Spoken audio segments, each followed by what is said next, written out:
산길에서 며느리와 아들이 남편과 저를 절벽 아래로 밀어버렸습니다. 피투성이가 되어 쓰러져 있는 제게 남편이 속삭였습니다.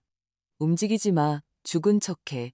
그들이 떠나고 난 뒤 남편은 추락보다 더 끔찍한 진실을 털어놓았습니다. 제 이름은 이선영, 나이는 60입니다. 지금부터 제가 할 이야기는 여러분이 가족을 보는 관점을 영원히 바꿔놓을지도 모릅니다. 불과 3일 전 제 친아들 박민준과 며느리 김지아는 남편 박진우와 저를 북한산 국립공원의 30m 아래 계곡으로 밀어버렸습니다. 저는 부서진 몸으로 피범벅이 된 채 누워 있었고 남편은 쉰 목소리로 속삭였습니다. 여보, 움직이지 마. 죽은 척해. 하지만 가장 끔찍했던 것은 그것이 아니었습니다. 가장 무서웠던 것은 그 아래에서 남편이 털어놓은 고백이었습니다. 우리 아이들이 25년간 저에게 숨겨온 진실 말입니다. 저희는 40년간 이것이 올바르고 평화로운 삶이라 믿으며 살아왔습니다. 경기도에 있는 저희 집은 작고 환한 아침마다 커피향이 나고 동이특이 무섭게 새들이 지저귀는 현관이 있는 집이었습니다. 저는 초등학교 교사로 일하며 수업이 끝나면 공책 한아름과 아이들에 대한 재미있는 이야기들을 안고 집으로 돌아왔습니다. 남편은 목공소를 운영했습니다. 그의 투박하지만 섬세한 손은 평범한 나무 판자를 영혼과 온기가 있는 물건으로 바꾸는 재주가 있었습니다.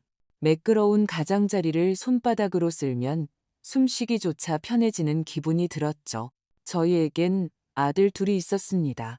큰아들 서준이는 햇살 같은 아이로 집안의 웃음이었고 아버지의 작업실 조수였으며 자질구레한 걱정거리로부터 저를 지켜주는 방패였습니다. 작은 아들 민준이는 말이 없고 내성적이었으며 말보다는 눈으로 더 많은 것을 표현했습니다. 하지만 어머니가 사랑을 나눌 수 있나요? 그때 저는 그럴 수 없다고 생각했습니다. 주말이면 온 가족이 남편이 가장자리에 무늬를 넣어 직접 깎아 만든 묵직한 원목 식탁에 둘러앉았습니다. 서준이는 공대에 가고 싶다는 꿈을 이야기하며 어떻게 쇠와 지혜를 결합할 것인지 설명하곤 했습니다. 민준이는 포크로 음식을 쿡쿡 찌르며 마치 눈에 띄지 않으려 애쓰는 것처럼 조용히 듣고만 있었습니다. 소박했지만 행복한 삶이었습니다. 저녁이면 남편과 함께 숲길을 걸으며 은퇴하면 바다를 보러 가고 손주들이 태어나면 더 작은 집을 짓자고 이야기하곤 했습니다. 그 산책이 우리를 죽음의 문턱으로 몰고 갈 그 한 걸음을 위한 연습이 될 줄 누가 알았을까요? 주말이면 집은 활기가 넘쳤습니다. 제 동생들인 선희와 선미가 가족들과 함께 찾아왔습니다. 마당에는 아이들의 무릎과 머리핀이 반짝였고 부엌에서는 요리법을 속삭이는 소리가 들렸습니다. 남자들은 대문을 고치거나 장작을 팼습니다. 남편은 출근길에 아무 이유 없이 들꽃을 꺾어다 주었고 제가 공책을 채점하는 것을 도와주었으며 저는 그가 톱을 돌릴 때 목재를 잡아주었습니다. 우리는 한 팀이라고 저는 그렇게 생각했습니다. 밤에는 현관에 앉아 별을 보며 우리 오래 살아서 바다도 꼭 보러 가자고 말하곤 했습니다. 그런데 일이 이렇게 될 줄이야. 가장 고요한 순간에 어둠이 스며들어 그것이 뿌리 내리는 것조차 눈치채지 못할 때가 있습니다.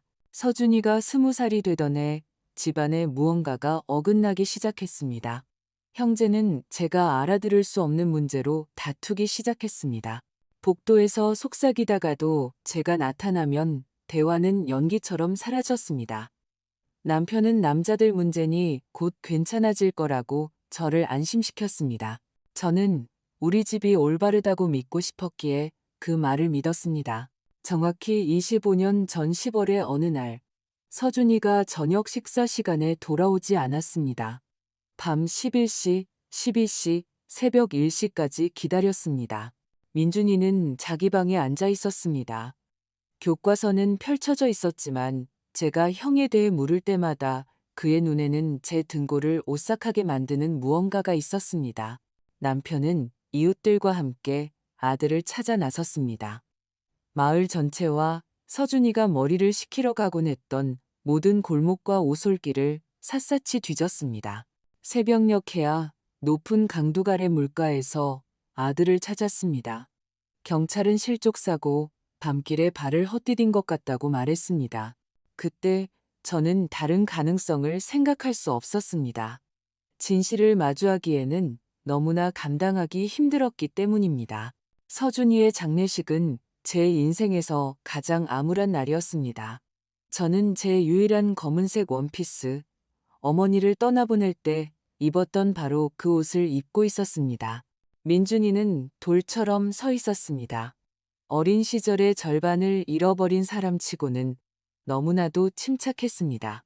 저는 눈물이 마를 때까지 울었지만 그는 이제 와서 돌이켜보면 속까지 서늘해지는 표정으로 침묵을 지켰습니다. 남편은 제 곁을 떠나지 않고 다리에 힘이 풀릴 때마다 저를 붙잡아주며 위로의 말을 속삭였습니다. 이제 와서야 그 말들이 그의 입안에서 얼마나 썼을지 알 것 같습니다.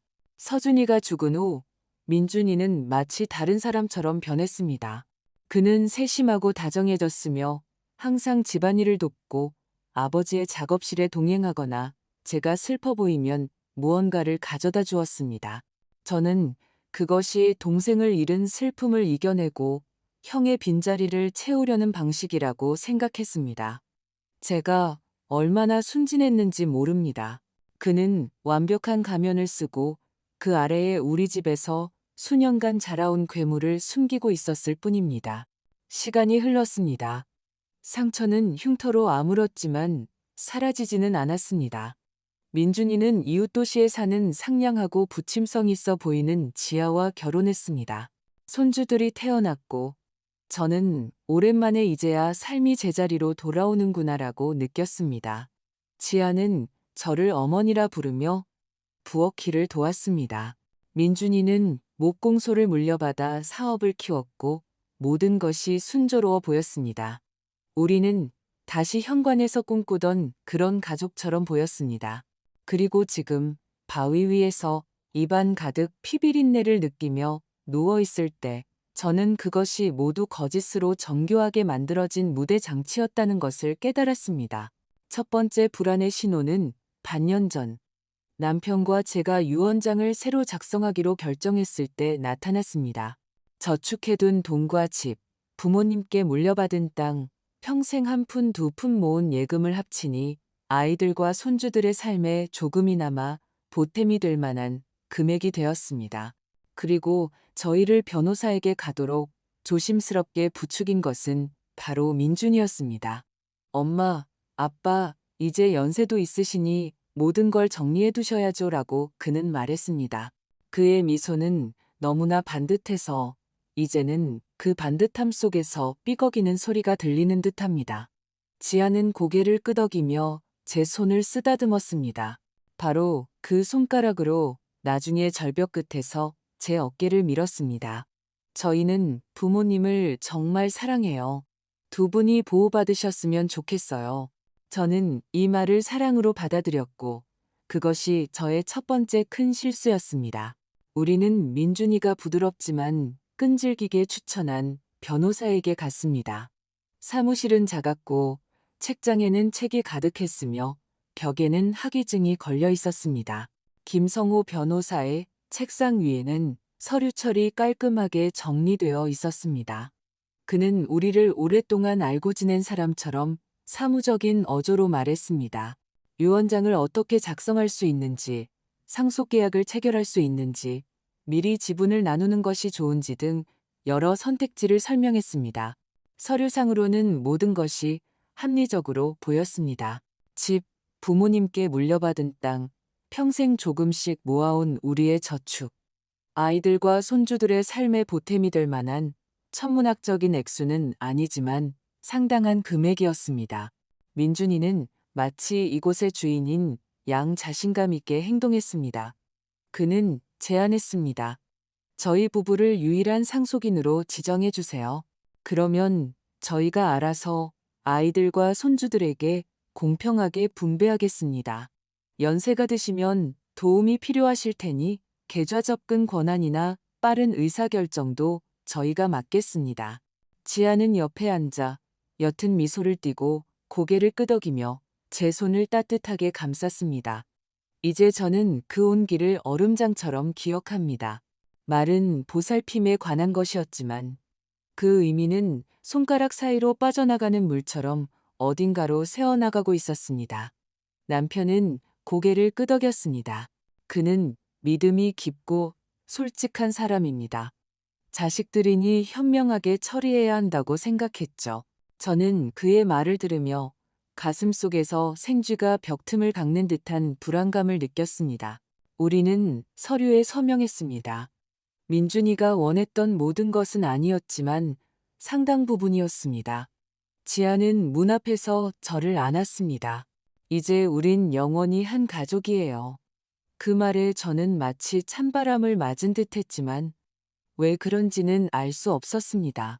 변호사를 만난 후부터 아이들의 방문에는 목적이 생겼습니다. 예전에는 그냥 차를 마시고 소식을 전하고 웃기 위해 들렀습니다. 이제는 모든 방문에 제한이 따랐습니다. 엄마, 이 집은 두 분이 사시기엔 너무 커요. 제안은 감정평가사처럼 가구를 훑어보았습니다. 더 작은 아파트를 알아보는 게 어때요? 병원이나 상점과 더 가까운 곳으로요. 민준이가 말을 받았습니다. 여긴 수리비도 많이 들고 관리비에 세금까지. 집값이 가장 높을 때 팔면 모두에게 좋을 거예요. 저는 서준이가 어릴 때 쇠 자동차를 떨어뜨려 생긴 식탁 가장자리의 흠집을 보며 이걸 어떻게 남에게 넘길 수 있을까 생각했습니다. 난 준비가 안 됐어. 라고 제가 말하자 민준이의 눈에서 섬광처럼 날카롭고 짧은 무언가를 보았습니다. 그는 차갑고 딱딱한 목소리로 말했습니다. 비합리적으로 행동하시네요. 연세도 있으신데 계단에서 미끄러져 넘어지시면 누가 일으켜드리겠어요? 지아는 맞장구를 쳤습니다. 저희는 두 분의 편안함을 생각해서 드리는 말씀이에요. 남편은 그들의 말에 넘어가기 시작했습니다. 일리 있는 말이라고 생각했지만 제 속은 팽팽한 현처럼 긴장되었습니다.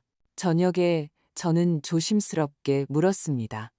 여보, 민준이가 우리 돈에 너무 적극적으로 관여하는 게 이상하지 않아요? 그는 양치질을 하며 어깨를 으쓱했습니다. 그냥 걱정하는 거겠지. 하지만 그의 눈에는 곧바로 감춰버린 의심의 그림자가 스쳤습니다. 이제야 알겠습니다. 그는 이미 제게 말하지 않은 조각들을 머릿속으로 맞추고 있었던 것입니다. 일주일 후 민준이는 새로운 제안을 들고 왔습니다. 저희 중 누군가 아플 경우를 대비해 불필요한 서류 절차 없이 저희 계좌를 관리할 수 있도록 자신에게 위임장을 써달라는 것이었습니다. 지아는 마치 자기가 이 집의 주인인 양 우리 부엌에서 차를 따랐습니다. 두 분의 짐을 덜어드리려는 것뿐이에요. 저희가 바로 곁에 있잖아요. 말은 부드럽고 논리는 완벽했습니다. 하지만 제 손바닥은 땀으로 축축해졌습니다. 밤새 저는 잠 못 이루고 집안에서 삐걱이는 마룻바닥 소리와 유리창에 스미는 냉기를 들었습니다. 아침에 동생에게 전화했습니다. 제 동생 선이는 성격이 강해서 거짓말은 귀신같이 알아챕니다. 그녀는 조용히 듣고 나서 나지막이 말했습니다. 언니, 자기 목공소도 있고 수입도 괜찮은 애가 갑자기 왜 언니네 돈을 완전히 관리하려고 하는 게 이상하지 않아? 왜 그렇게 서두르는 거지?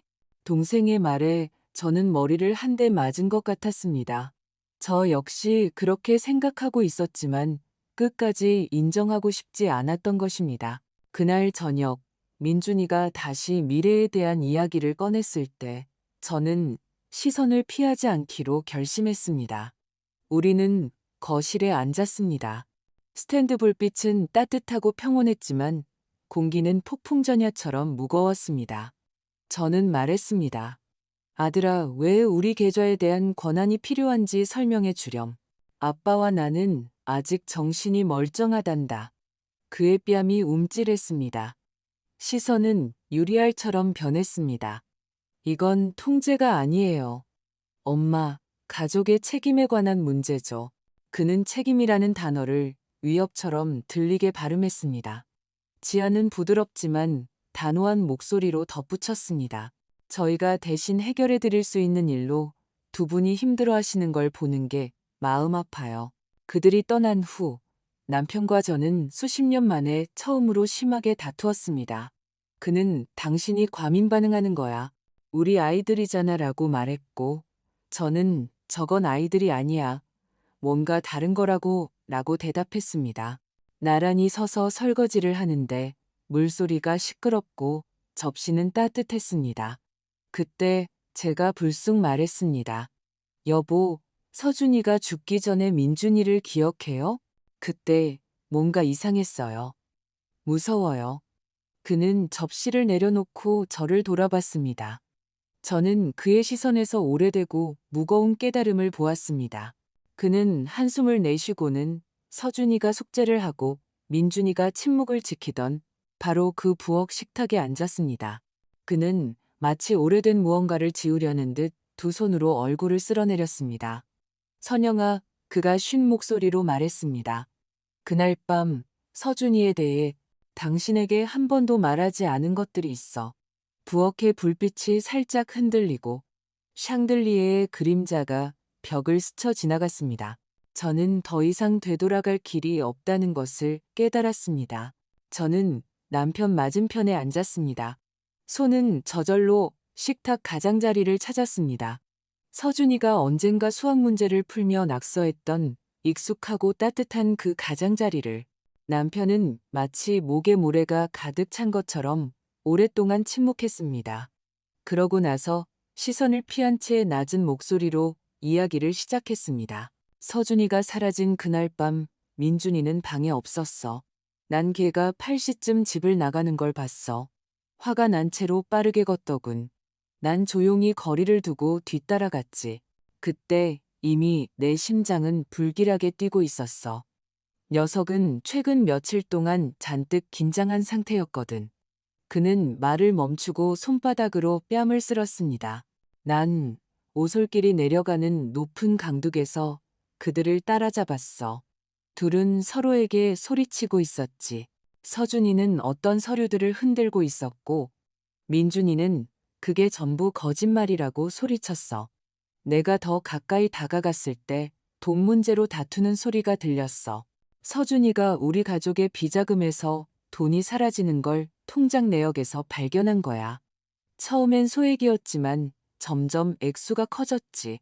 몇 달 동안 대조하고 파헤쳐서 다음 날 아침 우리에게 모든 걸 말하려고 했던 거야. 민준이는 격분했어. 형은 언제나 사랑받는 아들이고 언제나 첫째라며 이제는 다르게 나눠야 한다고 소리쳤어.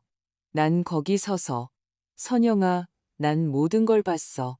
그의 말은 무거운 모처럼 밝혔습니다.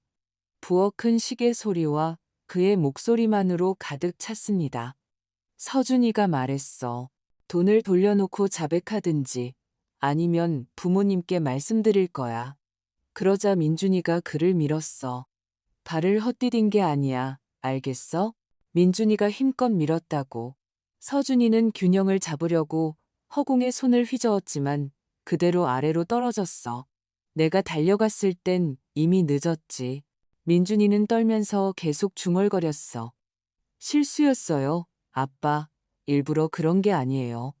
마치 내가 마지막 희망인 것처럼 나를 쳐다보더군. 그리고 난 믿었어. 아니, 믿고 싶었지. 살아있는 작은 아들. 큰아들은 이미 돌아올 수 없었으니까. 난 이게 불행한 사고였고, 민준이가 깨닫고 뉘우치고 돈을 갚을 거라고 결심했어. 난 당신에게 숨겼어, 선영아. 가장 끔찍한 짓을 저지른 거야. 침묵을 선택했지. 그는 고개를 숙였습니다. 저는 온몸에 찬물이 끼얹어진 듯 등줄기를 따라 냉기가 흘렀습니다. 그 후로 계속 지켜봤어. 녀석은 조금씩 갚겠다고 약속했지. 하지만 갚지 않았어. 난 계좌에서 소액이 빠져나가는 걸 보면서도 모르는 척했어. 그걸 인정하는 건 내가 살인을 은폐했다는 걸 인정하는 셈이었으니까. 매일 나는 그의 공범이 되어갔어. 난 25년간 그 일로 나 자신을 갉아먹었어. 남편이 지친 듯 조용히 말했습니다. 소리치고 접시를 깨고 밖으로 뛰쳐나가고 싶었지만 저는 우리 삶이 갑자기 갈라진 그 틈을 붙잡고 식탁에 매달려 앉아 있었습니다. 그럼 당신은 그동안 계속 알고 있었군요. 돈 문제도요. 짐작하고 있었던 거군요.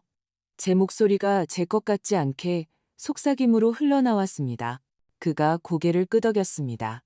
최근에 더 깊이 파헤쳐 보기로 했어. 몰래 서류를 모으고 몇 가지를 조회해 봤지. 그의 목공소는 그렇게 성공적이지 않아. 구멍투성이야. 빚도 있고. 그는 가라앉고 있어. 모든 걸 이해하진 못하지만 상황이 좋지 않아. 가슴이 날카롭게 저려왔습니다. 그래서 유원장, 위임장, 집 문제로 그렇게 서둘렀던 거구나. 내가 준비되지 않았다고 말했을 때 유리알 같던 그 시선의 이유가 그것이었구나. 왜 그렇게 오랫동안 침묵했어요? 제 목소리를 저 자신도 알아볼 수 없었습니다. 아들을 잃었던 것처럼 당신마저 잃을까봐 두려웠어. 그가 담담하게 말했습니다. 그리고 믿었지. 민준이를 아직은 구할 수 있다고. 하지만 이제는 알겠어. 그가 우리를 끌어내리고 있다는 걸. 우리는 나란히 앉아 있었습니다. 갑자기 모든 것이 맑게 갠 겨울날처럼 분명해졌습니다. 모든 사소한 것들, 지하의 계좌와 보험에 대한 우연한 질문들, 민준이의 책임감에 대한 연설들, 겉보기에는 걱정이었지만 실제로는 준비 작업이었습니다. 침실 탁자 위의 전화기가 마치 엿듣고 있기라도 한 듯 진동했습니다. 익숙한 벨소리가 침묵을 깼습니다. 화면에는 민준이라는 이름이 떠 있었습니다. 우리는 서로를 쳐다봤습니다. 남편이 고개를 끄덕였습니다. 스피커폰으로 받아. 저는 버튼을 누르고 입술에 손가락을 갖다 댔습니다. 조용히, 엄마, 안녕하세요. 그의 목소리는 시럽처럼 반듯하고 달콤했습니다. 지아랑 생각해봤는데 두 분 곧 결혼 40주년이시잖아요. 특별하게 기념하는 건 어때요? 주말에 북한산에 가요. 아, 무서운 곳 아니에요. 경치 좋은 등산로가 있어요. 산책도 하고 사진도 찍고 피크닉도 하고요. 가족끼리요.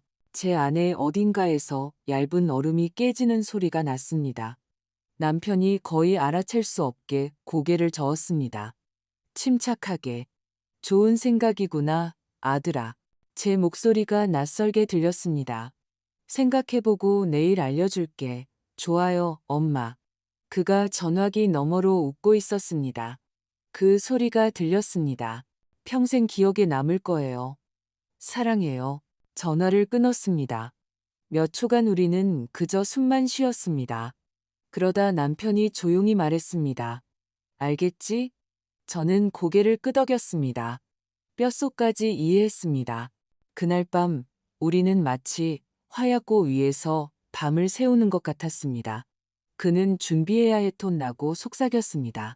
저는 어둠 속을 응시하며 아직 가보지 않았지만 이미 눈에 선한 그 산길에 걸음수를 세고 있었습니다. 무너져 내리는 돌멩이들, 드문드문한 덤불, 바람, 그리고 등 뒤에서 느껴질 밀침. 아침에 진한 차를 끓였습니다.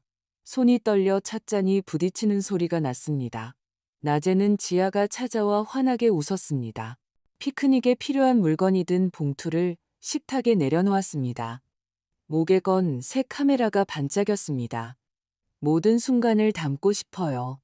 어머님, 정말 행복한 일이에요. 그녀는 노래하듯 말했지만 제 귀에는 윙윙거리는 소리만 들렸습니다. 누구를 위한 행복일까?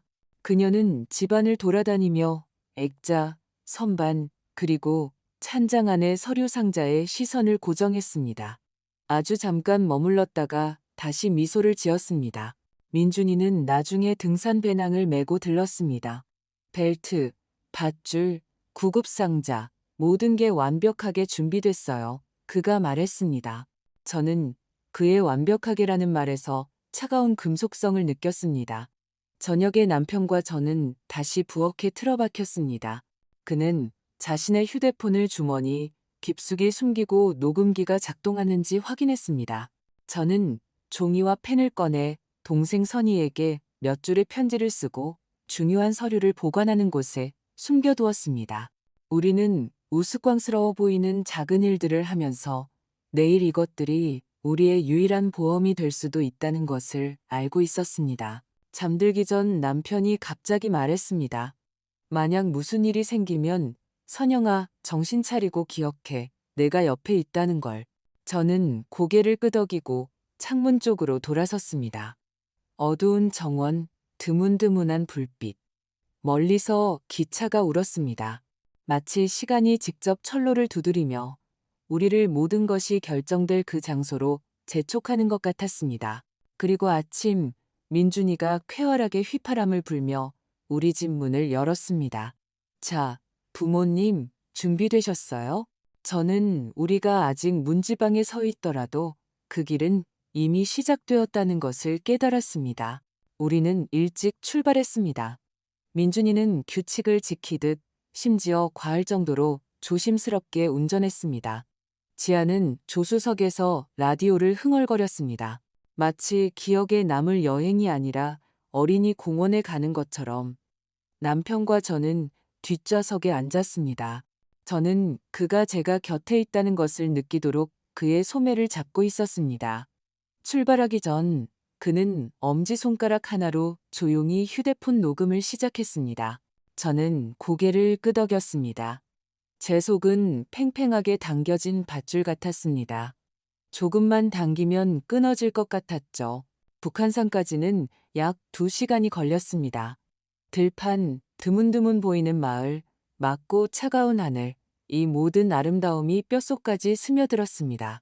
구경하러 가는 것이 아니라는 것을 알고 있었기 때문입니다. 등산로 입구에서 민준이는 어깨를 펴고 미소 지었습니다. 여기에요, 아빠. 미끄럽지 않아요. 제가 확인했어요. 지아는 카메라 스트랩을 고쳐맸습니다. 보세요. 등산로가 얼마나 편안한지 마치 우리를 위해 만들어진 것 같아요. 처음 몇 분은 쉽게 걸었습니다. 발밑의 소립, 바위의 이끼, 나무줄기 사이로 비치는 얇은 햇살.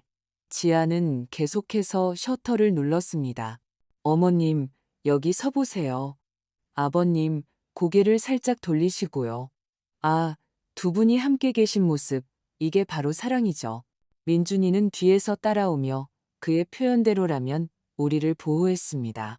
그 말에 저는 숨이 막혔습니다. 돌아볼 때마다 그는 반듯하고 공허한 미소를 지었습니다. 40분쯤 지나자 길은 더 가팔라졌습니다. 발밑은 자갈길로 변했습니다. 남편의 숨이 가빠졌습니다. 좀 쉴까요? 제가 물었습니다. 물론이죠, 엄마. 민준이가 달콤하게 대답했습니다. 우린 서두를 것 없어요. 우리는 쓰러진 나무에 걸터 앉았습니다. 저는 그가 배낭을 확인하는 것을 곁눈질로 보았습니다. 벨트, 밧줄, 구급상자, 신호탄. 겉보기에는 모든 것이 정상이었지만 저는 그들의 정상이 다른 의미를 가지고 있다는 것을 알았습니다. 조금 더 가자.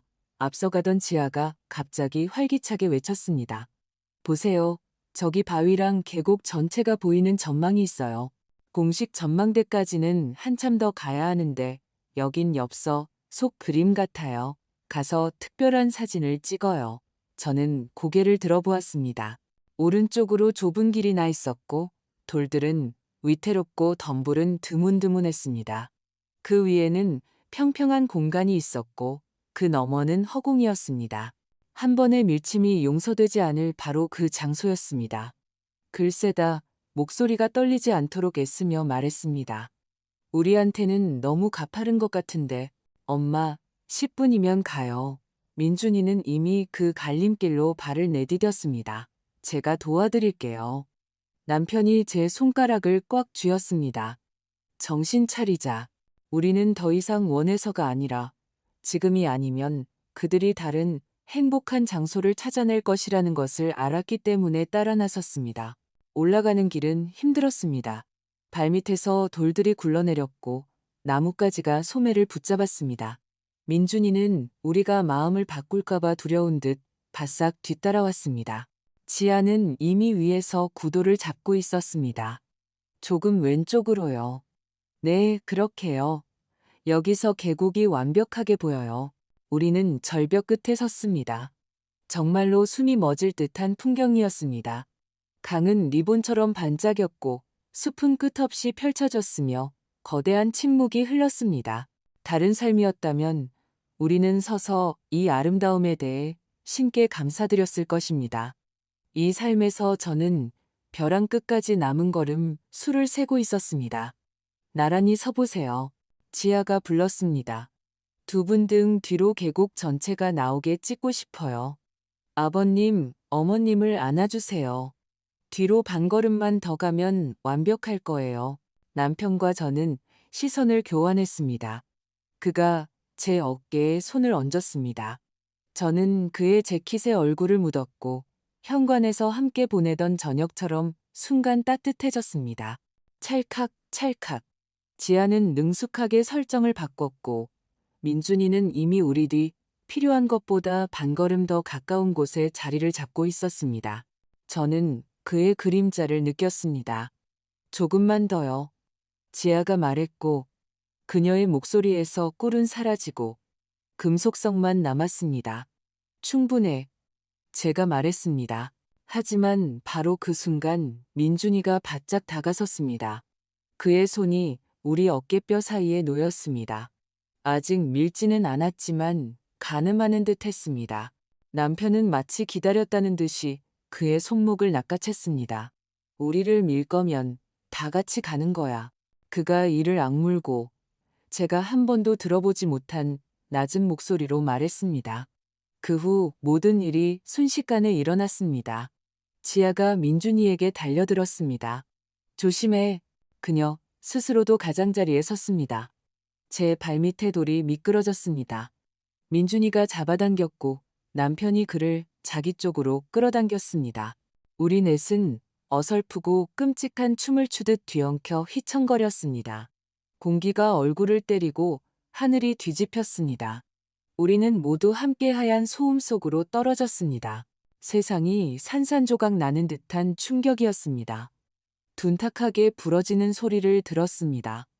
나중에야 그것이 제 갈비뼈 소리라는 것을 알았습니다. 입안이 쇠 맛으로 가득 찼습니다. 숨을 쉬려 했지만 공기는 들어오지 않고 쌕쌕거리는 소리만 났습니다. 근처에서 남편이 헐떡이는 소리가 들렸습니다. 관자놀이에서는 살았나? 아니? 하는 생각이 쿵쿵 울렸습니다. 그리고 그 소음과 고통, 알 수 없는 어둠 속에서 속삭임이 들렸습니다. 고집센 내 사랑. 선영아, 움직이지 마. 죽은 척해. 저는 얼어붙었고 바로 그 순간 머리 위에서 낯선 신음소리와 돌 위를 긁는 발소리를 들었습니다. 저는 나무 판자처럼 누워 각각의 고통을 바늘처럼 느끼며 남편의 속삭임을 난간처럼 붙잡고 있었습니다. 움직이지 않기 위해 숨소리마저 실보다 가늘게 쉬었습니다. 어딘가에서 지아가 흐느끼며 돌 위를 긁는 소리가 들렸습니다. 그러다 민준이의 쉰 목소리가 들렸습니다. 지아야, 괜찮아? 다리가 불타는 것 같아. 민준 씨, 저 사람들 좀 봐. 잠시 침묵이 흘렀습니다. 마른 모래 소리, 간신히 들리는 기어가는 소리. 그가 더 가까이 다가왔습니다. 저는 그의 그림자를 피부로 느꼈습니다. 그리고 그의 한숨 소리가 들렸습니다.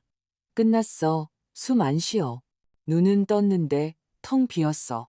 저는 그가 믿었다는 사실에 이상한 안도감과 동시에 냉기를 느꼈습니다. 우리에게 기회가 생긴 것입니다. 그럼 계획대로 된 거네. 지아가 아기의 찬 목소리로 속삭였습니다. 우리까지 같이 구른 것만 빼고 통신되는 곳까지 기어가야 해. 민준이가 사무적인 어조로 말했습니다. 아버지가 발밑에서 돌을 헛디뎠다고 하자 아버지가 어머니를 끌어당겼고 우린 도우려다 같이 굴렀다고. 이야기 기억하지? 둘이 입 맞춰야 해. 알아. 그녀가 비웃었습니다. 우린 기적적으로 살아남은 거야. 불쌍하게도 그들은 고통 속에서 조용히 욕설을 내뱉으며 한참 동안 바스락거리며 기어갔습니다.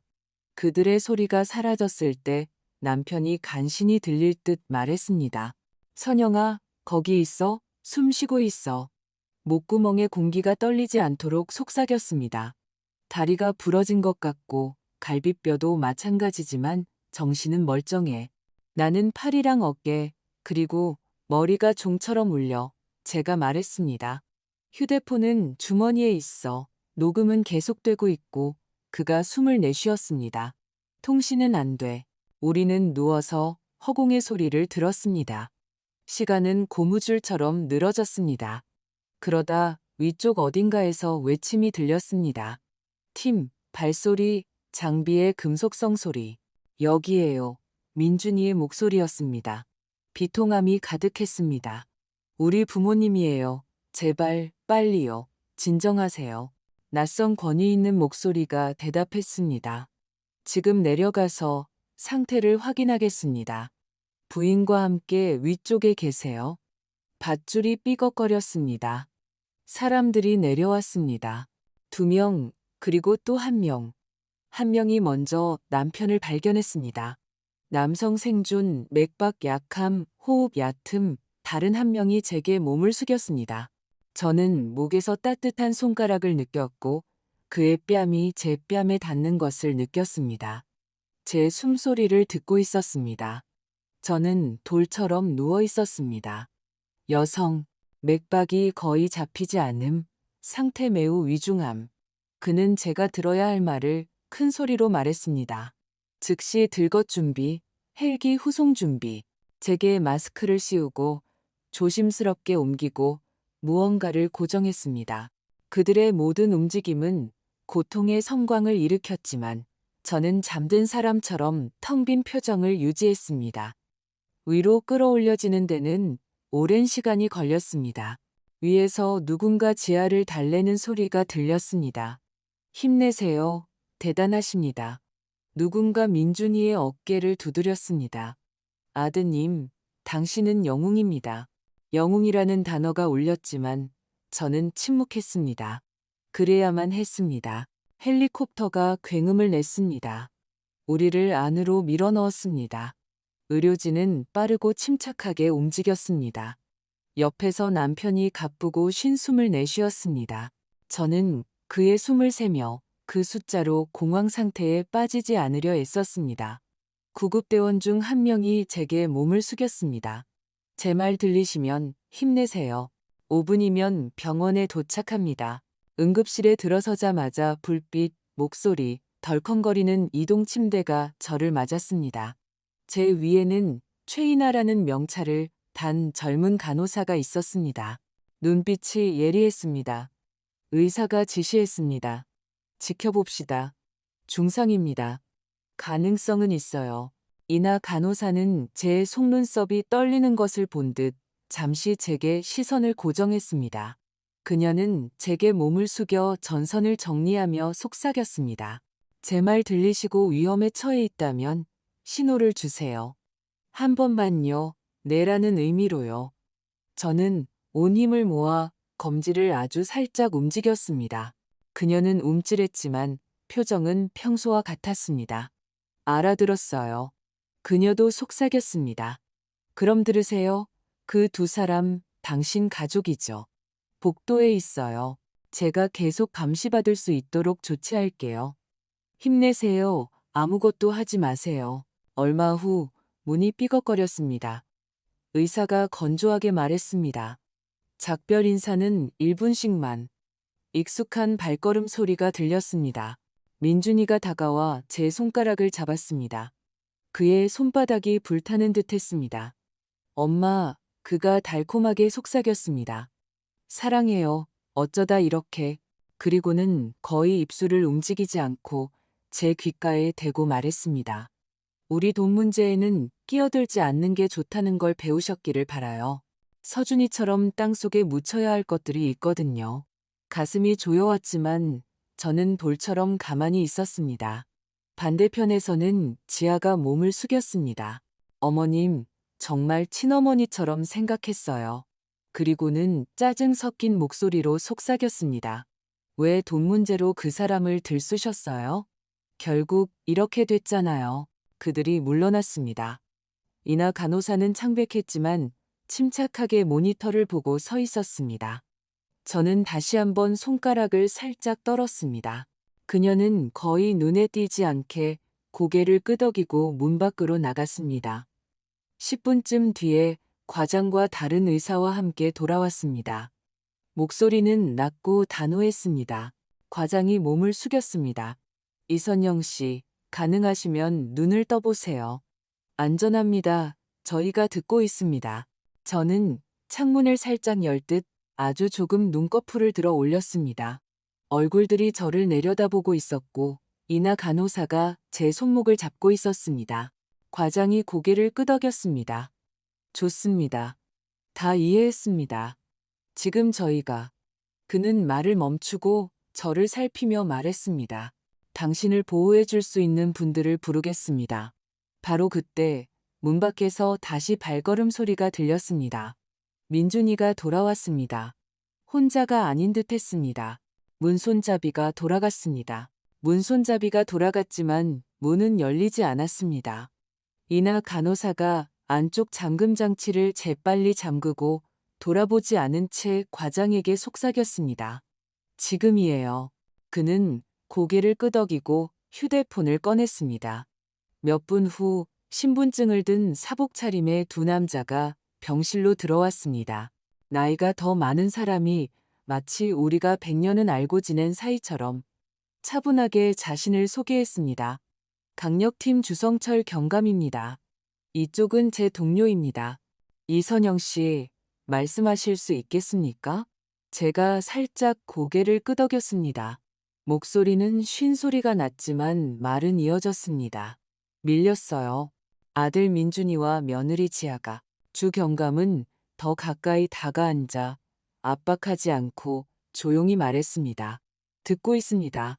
중요한 건 침착하게 순서대로 말씀하시는 겁니다.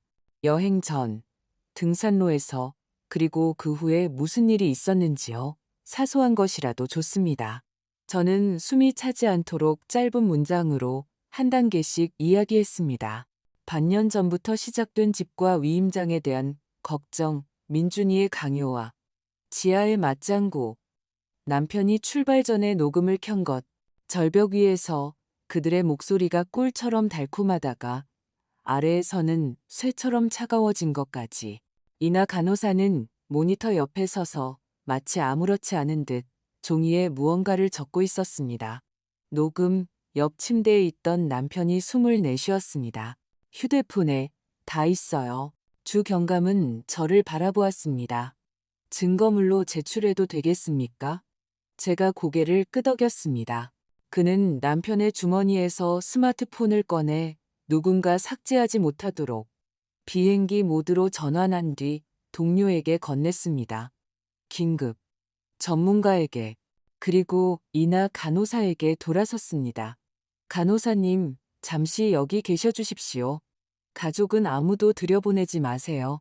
이나 간호사는 진지하게 고개를 끄덕였습니다. 알겠습니다. 30분도 채 되지 않아 동료가 돌아와 불필요한 말 없이 짧게 보고했습니다. 경감님, 녹음 파일이 깁니다. 계획대로 둘이 입맞추자와 같은 명백한 문구들이 있습니다. 서준이 언급도 있고요. 이름도 들립니다. 음질은 충분합니다. 저는 그동안 처음으로 갈비뼈 절반 이상으로 숨을 깊게 들이마셨습니다. 주 경감은 수첩에 무언가를 적고 저를 향해 눈을 들었습니다. 이건 매우 중요합니다. 하지만 앞으로 신문, 대질, 서류 작업이 남아 있습니다. 아무도 당신에게 접근하지 못하도록 조치하겠습니다. 그러고 나서 그는 절제된 몸짓으로 고개를 끄덕였습니다. 그 후에 체포하겠습니다. 체포라는 단어는 낮게 울렸지만 단단하게 들렸습니다.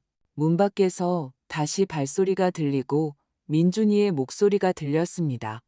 더 이상 달콤하지 않고 짜증 섞인 지친 목소리였습니다. 왜 어머니를 뵐 수 없는 거죠? 작별 인사라도 하고 싶단 말입니다. 이나 간호사가 주 경감을 쳐다봤습니다. 그는 가볍게 고개를 저었습니다. 그녀는 복도로 나가 문을 닫고 목소리를 높이지 않은 채 말했습니다. 과장님 지시입니다. 의료진 외에는 출입 금지입니다. 로비에서 기다리세요. 저는 잠시 눈을 감았습니다. 벽이 되어주는 사람들이 있다는 사실만으로도 안도감이 밀려왔습니다. 눈을 떴을 때 주 경감은 이미 전화로 짧게 명령을 내리고 있었습니다. 1층의 인력 배치, 응급실 봉쇄, 당직 검사에게 보고, 물품 압수 영장 신청, 긴급. 이선영 씨, 그가 저를 돌아보며 말했습니다. 앞으로 몇 시간 동안은 보호를 받으실 겁니다. 병실 이동은 없습니다. 모든 건 여기서 진행됩니다. 경찰관이 함께 있을 겁니다. 나중에 자세한 진술을 하실 수 있겠습니까? 할 수 있어요. 제가 말했습니다. 서준이를 위해서, 우리를 위해서. 그는 그 말의 의미를 이해한 사람처럼 고개를 끄덕였습니다. 그 후 모든 것이 빠르게 진행되었습니다. 경찰관 2명이 와서 문 앞을 지켰습니다. 이나 간호사는 빨대가 꽂힌 물을 가져다 주었습니다. 저는 한 모금 마셨고 순간 삶이 부드러워졌습니다. 남편은 정신을 차리고 주 경감에게 부탁했습니다. 경감님, 찬장 안에 서류 뒤에 동생 선희에게 쓴 편지가 있습니다. 제가 썼어요. 만약에 대비해서. 그는 입술을 굳게 다물었습니다. 찾아주십시오. 찾겠습니다. 그가 대답했습니다. 그리고 사건 파일에 첨부하겠습니다. 1시간 후 동료가 또 다른 소식과 함께 돌아왔습니다. 경감님, 재정 상황입니다. 잠정적으로 민준이의 빚은 수억 원 이상이고 대부업체 대출도 있습니다. 신청서에 서명 위조 흔적도 있습니다. 주경감은 즐거움 없이 짧게 콧방귀를 뀌었습니다. 퍼즐이 맞춰지는군. 그 후 모든 것이 한 줄로 이어졌습니다. 저를 CT 촬영실로 데려갔습니다. 남편은 붕대를 갈고 진통제를 맞았습니다. 시간은 끈적한 강물처럼 흘렀습니다. 어느 순간 창밖이 밝아졌습니다. 날이 밝아오고 있다는 뜻이었습니다. 바로 그때 젊은 의사가 병실을 들여다보았습니다. 더 조용한 다른 병동으로 옮겨드리겠습니다. 그가 말했습니다. 그리고 경찰이 놀라지 말라고 부탁했습니다. 복도에 지금 제복 입은 사람들이 많을 겁니다. 저는 입꼬리로 미소 지었습니다. 제복은 이제 우리 편이니까요. 저를 조심스럽게 이동 침대로 옮겼습니다. 이나 간호사가 옆에서 걸으며 산소 공급기에 얇은 튜브가 짓누르지 않도록 잡아주었습니다. 문 앞에는 이미 호송 인력이 서 있었습니다. 2명이 우리를 호위했습니다. 복도로 나왔을 때 유리 너머로 로비가 보였습니다. 민준이는 의자에 고개를 숙인 채 앉아 있었습니다. 옆에는 창백하지만 침착한 지하가 있었습니다. 그녀의 무릎 위에는 바로 그 카메라가 놓여 있었습니다. 그들은 외투를 입은 어떤 남자와 이야기하고 있었습니다. 변호사인 듯 했습니다. 지아는 무언가 빠르게 설명하며 허공의 손짓으로 바위 모양을 그리고 발을 헛디뎠다고 말했습니다. 민준이는 고개를 끄덕였습니다. 얼굴은 부드러웠지만 눈은 텅 비어 있었습니다. 그때 기둥 뒤에서 제복을 입은 2명과 사복 차림의 2명이 나왔습니다. 사복 중 1명은 주 경감이었습니다. 그가 신분증을 제시하자 로비는 마치 예배 시작 전의 성당처럼 조용해졌습니다. 저는 제 안에 무언가가 제자리를 찾는 것을 느꼈습니다. 이동 침대가 움직였고 바로 그 순간 주 경감이 첫 마디를 떼기 위해 입을 열었습니다. 주 경감은 앞으로 나서며 신분증을 내밀었습니다. 그의 목소리는 자기 일을 하는 사람처럼 차분했습니다. 박민준 씨, 김지아 씨, 박서준 살인 및 이선영, 박진우 살인 미수 혐의로 체포합니다. 로비는 얼어붙었습니다. 지아가 가늘게 숨을 내뱉었습니다. 무슨, 미쳤어요? 민준이가 일어서서 한 걸음 내디뎠지만 누군가 그의 팔꿈치를 부드럽게 잡았습니다. 혐의 내용은 권리와 인용된 법조항과 함께 명확하게 낭독되었습니다. 저는 증폭기를 켠 것처럼 모든 단어를 똑똑히 들었습니다. 실수입니다. 민준이는 늘 그랬던 것처럼 시럽 같은 미소를 지으려 애썼습니다. 부모님은 돌아가셨어요. 우린 기적적으로. 당신이 죽었다고 말한 부모님은 살아계십니다. 주 경감이 단호하게 말했습니다. 그리고 진술도 하셨습니다. 나머지는 경찰서에서 하죠. 그를 데려갔습니다. 지아가 옆으로 몸을 비틀며 흐느꼈습니다. 저 사람이에요. 저 사람이 꾸민 일이라고요. 민준이가 갑자기 돌아서며 처음으로 폭발했습니다. 바위는 네가 제안했잖아. 계획은 전부 네가 짰어. 그 말들은 얼음장처럼 부서지며 허공에 매달렸습니다. 경찰관 중 한 명이 동료의 녹음기를 향해 고개를 끄덕였습니다. 녹취 완료. 이동 침대는 다른 복도로 방향을 틀었습니다.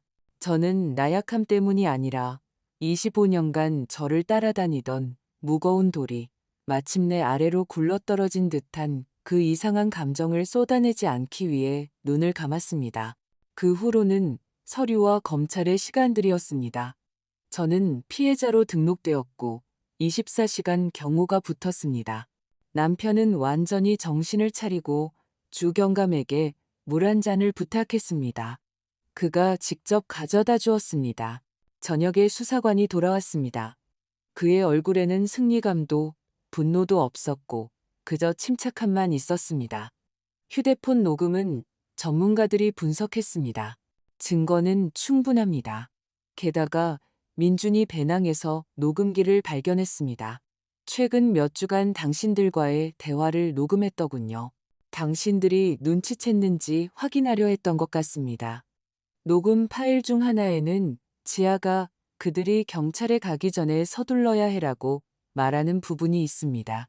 그럼 그들이 우리를 살린 셈이네요. 제가 말했습니다. 결과적으로는 그렇습니다.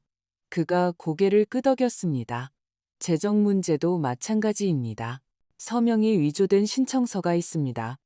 빚은 약 12억 원에 대부업체 대출이자는 엄청납니다. 당신들 계좌에서도 소액이 계속 빠져나갔습니다. 저희가 다 모았습니다. 저는 액수가 아니라 민준이가 어릴 때 마당에서 주운 호두를 주머니에 넣어와서 엄마, 이거 엄마 거예요 라고 말하던 모습을 떠올렸습니다. 그 호두가 어떻게 깨져서 속이 텅 비게 되었는지를 밤에는 거의 잠을 자지 못했습니다. 이나 간호사가 들러 링거를 확인하고 괜찮은지 조용히 물었습니다. 저는 고개를 끄덕였습니다. 새벽녘이 되자 숨쉬기가 편해졌습니다. 점심때쯤 중환자실에서 일반 병실로 옮겨졌지만 경호는 그대로 유지되었습니다. 이틀 후 아동보호기관에서 찾아왔습니다. 서류철을 든 젊은 여성이 관료적인 표정 없이 인간적으로 미소 지었습니다. 힘드시다는 것 압니다. 민준 씨와 지아 씨의 아이들은 잠시 저희가 보호하고 있습니다. 건강을 회복하시면 후견인 자격을 신청하시고 원하시면 나중에 입양도 가능합니다. 저희가 돕겠습니다. 가슴이 찡했습니다. 아무 잘못도 없는 두 어린 생명. 저는 고개를 끄덕였습니다. 노력해 볼게요. 저희가 일어설 시간을 주세요. 사흘째 되는 날 우리 둘은 공식적으로 조사를 받았습니다. 조심스럽게 휴식 시간을 가지며 진행되었습니다. 저는 이미 악보를 보듯 차분하게 이야기했습니다. 필요한 부분은 명확히 하고 기억나지 않는 부분은 솔직하게 불확실하다고 말했습니다. 조서를 마지막 쉼표까지 읽고 서명했습니다. 그 후로는 소식들이 들려오기 시작했습니다. 이웃이 전화해서 선영아, 힘내. 텔레비전에 나왔어. 라고 하거나 동생 선이가 와서 울다가도 금세 정신을 차리고 저를 안아주었습니다. 손주들은 내가 도울게. 알았지? 걱정 마. 그녀는 제가 좋아하는 가운과 부드러운 양말을 가져다 주었습니다. 그 순간 저는 일주일 만에 처음으로 진심으로 웃었습니다. 일주일 후 수사관이 다시 들렀습니다. 그들 변호사의 반박 논리는 예상대로입니다. 우발적 범행, 경제적 압박, 불행한 사고. 하지만 우리 수사 라인은 명확합니다. 사전 준비, 경로, 장비, 녹음 파일, 계좌 접근 시도, 로비에서의 말다툼, 그리고 민준이의 녹음기까지. 재판은 열릴까요? 저는 그럴 것이라 짐작하면서도 물었습니다. 열릴 겁니다. 그가 말했습니다. 그리고 재판 전까지 원하시면 보호 프로그램을 신청해드리겠습니다. 남편이 눈을 들었습니다. 우리가 원하는 건 단 하나, 끝까지 가는 겁니다. 서준이를 위해서요. 그는 고개를 끄덕였습니다.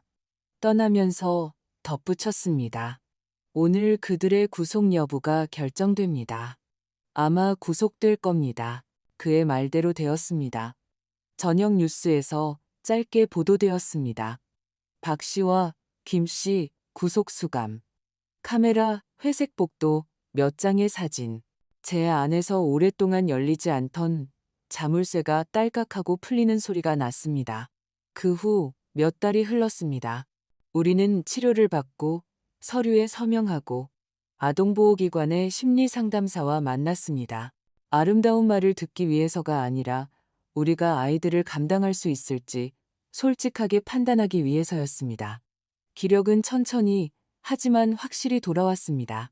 저는 다시 3시간 이상 잠을 잘 수 있게 되었습니다. 남편과 저는 우리 삶의 박물관 같은 집을 천천히 거닐었고 모든 물건이 다시 제자리를 찾았습니다. 저는 선반에서 서준이의 사진을 내렸습니다. 20살에 눈이 맞고 미소가 환한 사진, 그리고 소리내어 말했습니다. 우리가 해내고 있어. 수사는 순조롭게 진행되었습니다. 추가 서명 감정, 추가 내역 조회, 추가 증인 확보. 어느 날 주 경감이 얇은 서류철을 가져왔습니다. 이건 두 분을 위한 겁니다. 선희 씨에게 쓴 편지는 말씀하신 곳에서 찾았습니다. 사건 파일에 첨부했고 사본은 두 분께 드립니다. 가지고 계세요. 저는 봉투를 받았습니다. 제 필체, 긴장감이 서려 있었습니다. 저는 끝까지 읽었지만 한 번도 울지 않았습니다. 그리고 조심스럽게 접어 원래 있던 찬장 제자리에 두었습니다. 상기시켜주도록 그냥 거기에 두기로 했습니다. 몇 주 후 우리는 검찰에 소환되었습니다. 사건 자료를 열람하기 위해서였습니다. 종이 한 장 한 장, 서류 한 장 한 장. 저는 무서운 단어들에 돌부리처럼 걸려 넘어지지 않고 페이지를 넘겼습니다. 재산 탈취 목적, 사전 계획, 준비. 이 직설적인 문장들의 설득력은 문체가 아니라 모든 것이 맞아떨어진다는 사실에 있었습니다. 겨울이 가까워질 무렵 재판 날짜가 잡혔습니다. 우리 변호사인 김성호 씨가 미리 찾아와 앉아서 손바닥을 테이블에 올려놓았습니다. 이선영 씨, 강인한 분이시지만 힘들 거라는 걸 미리 말씀드립니다.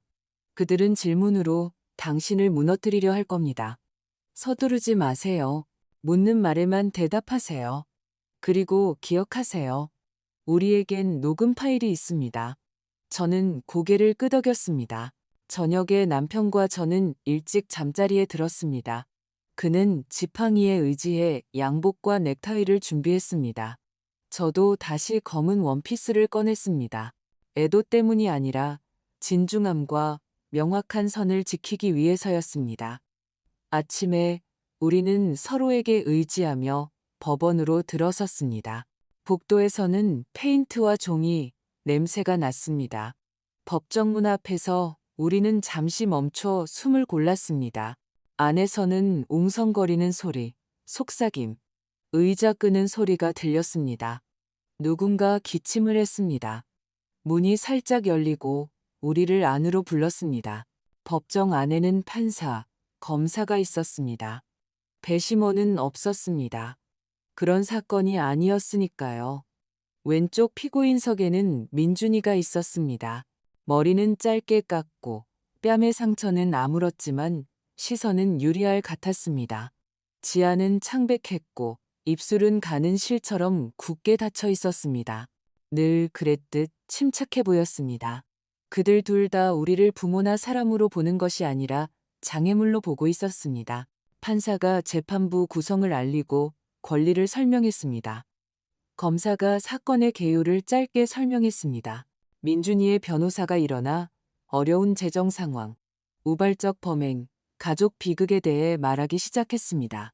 저는 남의 연극을 보는 기분이었습니다. 피해자 이선영 씨, 증인석으로 나와 주십시오. 서기가 말했습니다. 저는 일어섰습니다. 두려움 때문이 아니라 우리가 여기까지 가져온 길에 무게 때문에 다리가 떨렸습니다. 저는 증인석으로 다가가 언젠가 우리 집 식탁처럼 따뜻한 나무에 손바닥을 올려놓았습니다. 판사는 무슨 일이 있었는지 말해달라고 했습니다. 저는 의사가 가르쳐준 대로 숨을 고르게 들이마셨습니다. 머릿속에는 모든 실마리가 정리되었습니다. 집, 등산로, 녹음, 병원, 서준이처럼 민준이의 말들, 제가 입을 열었습니다. 바로 그때 민준이가 갑자기 변호사에게 몸을 기울여 무언가 속삭이더니 허락도 기다리지 않고 일어나 큰 소리로 말했습니다. 재판장님, 제가 덧붙일 말이 있습니다. 저는 증인석 가장자리를 손바닥으로 짚고 막말을 시작하려 했지만 민준이는 허리를 펴고 침을 꿀꺽 삼키더니 법정 안을 향해 소리쳤습니다. 재판장님, 그건 통제불능의 상황이었습니다. 저희는 원하지 않았어요. 아버지가 먼저 발을 헛디디셨습니다. 저는 붙잡으려 했고요. 지아는 아예 다른 곳에 있었습니다. 판사가 눈썹을 치켜세웠습니다. 이에 제기는 변호인을 통해 하십시오. 앉으세요. 변호사가 그의 소매를 잡아당겼지만 민준이는 계속해서 어떤 실라티라도 붙잡으려 애썼습니다. 제가 빚이 있습니다. 네, 압박을 받았습니다. 하지만 그렇다고 종신형을 받을 이유는 없지 않습니까? 검사는 차분하게 음성 파일 일부를 증거로 제출해달라고 요청했습니다. 법정 안에는 우리의 진짜 대화가 울려 퍼졌습니다. 계획대로 둘이 입맞추자 서준이처럼. 제가 피부로 기억했던 말들이었습니다. 그 다음은 은행 거래 내역서, 서명 감정 결과, 그의 배낭에서 나온 녹음기, 로비에서의 말다툼 녹취록, 모든 것이 압박 없이 순서대로 제시되었습니다. 제 차례가 되었을 때 저는 담담하게 이야기했습니다. 어떻게 집, 위임장, 상속에 대한 이야기가 시작되었는지, 남편이 어떻게 녹음을 켰는지, 절벽 끝에서 지아의 목소리가 어떻게 차갑게 변했는지, 아래에서 민준이가 제게 땅속에 묻어두는 게 더 좋은 진실에 대해 어떻게 속삭였는지, 미사여구 없이, 불필요한 말 없이 저는 마치 한 주제를 순서대로 끝까지 설명하는 교사처럼 말했습니다. 변호사의 아들을 사랑했습니까? 라는 질문에 사랑합니다. 하지만 사랑이 면죄부는 아닙니다. 라고 대답했습니다. 남편은 짧게 증언했습니다. 마지막에 그는 민준이를 보며 말했습니다. 나는 25년간 침묵했다. 그건 내 잘못이다. 하지만 오늘은 아니다. 그 다음에는 아동보호기관, 주성철 수사관, 전문가들이 증언했습니다. 지아는 마지막까지 버텼습니다. 저는 아무것도 결정하지 않았어요. 하지만 녹음 파일에는 서둘러야 해라는 그녀의 목소리가 선명하게 들렸고 그녀가 어떻게 전망 좋은 장소를 골랐는지도 명백했습니다. 판결은 바로 선고되지 않았습니다. 재판부는 휴정했다가 다시 돌아와 판결문을 읽어 내려갔습니다. 우리는 손을 잡고 앉아 있었습니다. 남편의 엄지손가락 아래 피부가 미세하게 떨리는 것을 느끼고 그 떨림이 제게로 오도록 그의 손을 제 손으로 덮었습니다. 재판부는 증거를 검토한 결과 피고인 박민준의 박서준 살인 및 이인에 대한 사전공모 살인미수 혐의에 대해 유죄로 판단한다. 판사의 목소리는 평탄했습니다. 피고인에게 무기징역을 선고한다. 가슴속 공기가 무거워졌지만 오히려 더 맑아졌습니다. 민준이는 고개를 숙이지 않고 그저 허공을 응시했습니다. 피고인 김지아 판사가 계속했습니다. 살인미수 공모, 문서 위조, 범죄 준비, 가담 혐의로 징역 20년을 선고한다. 이 말들이 끝나고 찾아온 침묵은 장엄하지 않고 공허했습니다. 마치 수업이 끝난 교실처럼 의자들이 책상 아래 가지런히 놓여 있고 아이들은 모두 떠난 뒤의 풍경 같았습니다. 그 후 항소가 있었습니다. 예상대로 그들은 항소했지만 아무것도 바뀌지 않았습니다. 그리고 어느 날 아침 모든 것이 최종적으로 끝났습니다. 판결문에 도장이 찍혔기 때문이 아니라 우리가 일어나 차를 마시며 더 이상 아무도 위임장을 걱정하며 찾아오지 않을 것이라는 사실을 깨달았기 때문입니다. 그 후는 삶이었습니다. 영화가 아니었습니다. 우리는 손주들의 후견인이 되었고 시간이 지나 입양했습니다. 서류, 위원회, 일상적인 문제들, 우리 기관들이 늘 그렇듯 어떨 때는 정겹게, 어떨 때는 내일 다시 오세요를 거쳐야 했습니다. 아이들은 처음에는 밤에 깨서 엄마를 찾았습니다. 저는 옆에 앉아 차분하고 짧게 설명했습니다. 엄마는 지금 멀리 계시지만 너희에겐 우리가 있고 우리는 어디에도 가지 않아. 남의 자식은 없다는 말은 바로 이 아이들을 두고 하는 말이었습니다. 남편은 다시 나무 냄새를 풍기기 시작했고 작업실로 돌아가 간단한 것들을 만들었습니다. 의자, 선반, 아이들 숙제용 책상. 그는 말이 더 없어졌지만 무언가를 숨기는 침묵이 아니라 무언가를 듣고 있는 듯한 침묵이었습니다. 서준이의 사진은 거실로 옮겼습니다. 과시용으로 잘 보이는 곳이 아니라 저녁에 차를 마시며 앉는 곳으로. 가끔 우리는 그에게 소리내어 말합니다. 서준아, 보이지? 우리가 해냈어. 집은 팔지 않았습니다. 현관을 수리하고 계단은 넓게 만들고 조명을 달았습니다. 저는 파트타임으로 학교에 복귀했습니다. 돈 때문이 아니라 머리와 마음을 정리하기 위해서였습니다. 처음에는 감당하지 못할 거라 생각했지만 아이들에게 등분과 나머지에 대해 설명하다 보니 제 머릿속도 정리되는 것을 깨달았습니다. 동생들인 선희와 선미가 힘이 되어 주었습니다. 국을 끓여오거나 손주들을 학원에 데려다 주었습니다. 동정하거나 어리광을 받아주지 않고 그저 곁에 있어 주었습니다. 큰 말 없는 사람들이 곁에 있다는 것이 바로 구원이었습니다. 1년에 한 번, 우리는 북한산의 그 장소에 갔습니다. 고통을 헤집기 위해서가 아니라 나뭇가지 하나를 놓고 우리는 기억한다고 말하기 위해서였습니다.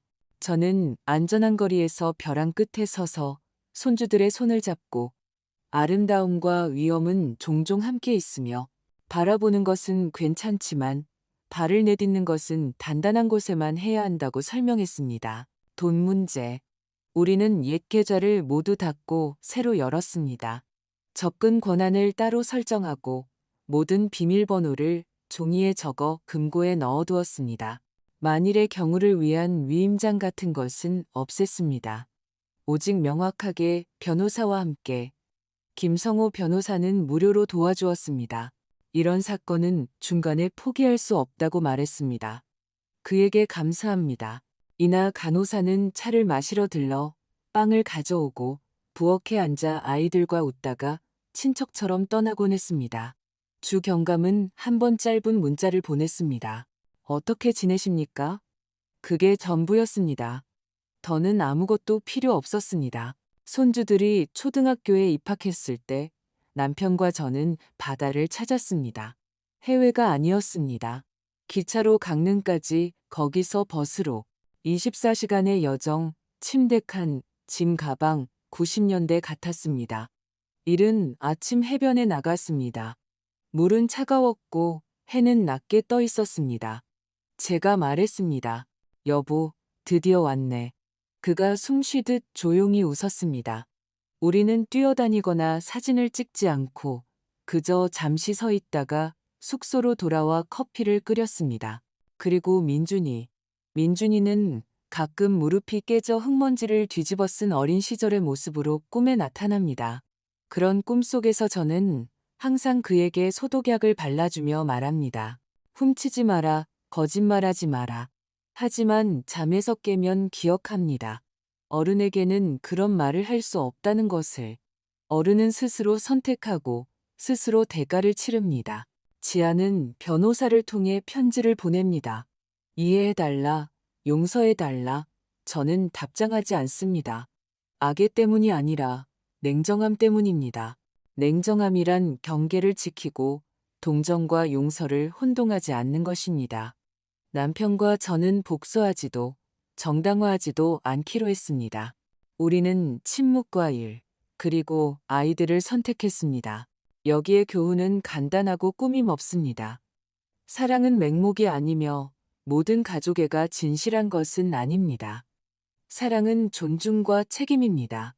만약 누군가 당신을 걱정하며 위임장, 매각, 빠른 결정으로 밀어붙이기 시작한다면 당신의 두려움에 귀를 기울이십시오.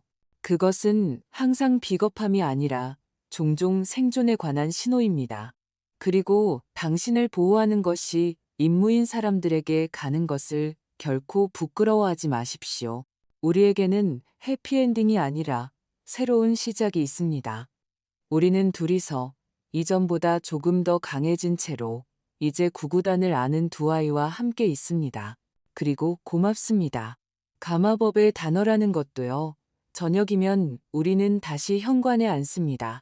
별들은 그대로지만 이제 우리는 더 주의 깊게 바라봅니다. 그리고 이것이 아마도 어른의 기쁨일 겁니다. 살아가고 보고 외면하지 않고 주어진 시간만큼 계속 걸어가는 것.